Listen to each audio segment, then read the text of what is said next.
বাংলাদেশের আকাশে বাতাসে বইছে ভারত বিদ্বেষী হাওয়া। কয়েকদিন পরপরই ওপার বাংলা থেকে মিলছে হিন্দু নিধনের অভিযোগ।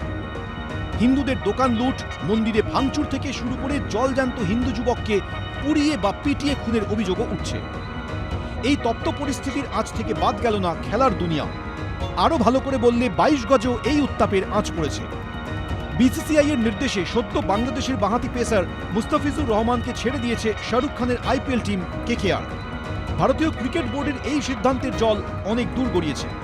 পরিস্থিতি এখন এমনই যে বাংলাদেশ থেকেও হুঁশিয়ারি আসছে, আসন্ন টি-20 বিশ্বকাপে খেলার জন্য দল পাঠাবে না বিসিবি। এই আবহে কোন পথে হাঁটবে আইসিসি?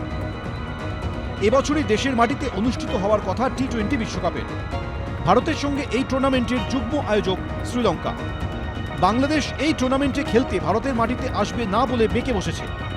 মুস্তাফিজুরকে কেকেআর টিম থেকে রিলিজ করার পর পরিস্থিতি আরও উত্তপ্ত হয়েছে। জরুরি বৈঠক করে বিসিবি বেশ কিছু সিদ্ধান্ত নিয়ে এক প্রকার বিসিসিআই এর সঙ্গে বদলা নিতে চাইছে। বিসিবির সাফ কথা, তাদের দাবি না মানা হলে 2020 বিশ্বকাপ খেলতে ভারতে যাবে না বাংলাদেশ টিম। এই নিয়ে বিসিবি বিবৃতিও দিয়েছে।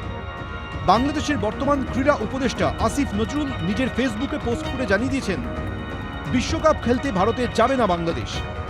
তিনি ফেসবুকে লেখেন, বিশ্বকাপ খেলতে ভারতে যাবে না বাংলাদেশ। আজ এই সিদ্ধান্ত নিয়েছে বাংলাদেশ ক্রিকেট বোর্ড। ভারতের ক্রিকেট বোর্ডের উগ্র সাম্প্রদায়িক নীতির প্রেক্ষিতে গৃহীত এই সিদ্ধান্তকে স্বাগত জানাই। বিসিবি যে বিশ্বকাপ খেলতে টিম পাঠাবে না তা বলার পাশাপাশি বাংলাদেশের বর্তমান ক্রীড়া উপদেষ্টা আসিফ নজরুল ফেসবুকে এও লেখেন, আমি তথ্য এবং সম্প্রচার উপদেষ্টাকে অনুরোধ করেছি বাংলাদেশে আইপিএল খেলার সম্প্রচারও যেন বন্ধ করে দেওয়া হয়। বিসিবি কার্যনির্বাহী কমিটি এই পরিস্থিতিতে এক জরুরি সভার আয়োজন করে। সেখানে সিদ্ধান্ত নেওয়া হয় নিরাপত্তার পরিস্থিতি বিশ্লেষণ করে ভারতের মাটিতে আসন্ন টি-20 বিশ্বকাপে খেলার জন্য তারা দল পাঠাবে না। একই সঙ্গে টুর্নামেন্টের আয়োজক আইসিসিকে এই মর্মে চিঠিও দিয়েছে বিসিবি। সেখানে ভারতের মাটিতে হতে চলা বিশ্বকাপে বাংলাদেশের ম্যাচগুলি সরিয়ে অন্য জায়গায় করার প্রস্তাব দেওয়া হয়েছে। একই সঙ্গে বিসিবির বিবৃতিতে এও উল্লেখ করা হয়, বাংলাদেশ ক্রিকেট বোর্ড মনে করছে ক্রিকেটার, কোচিং স্টাফ, অফিসিয়াল এবং সংশ্লিষ্ট অন্যদের নিরাপত্তা নিশ্চিত করতে এই পদক্ষেপ নেওয়া অপরিহার্য।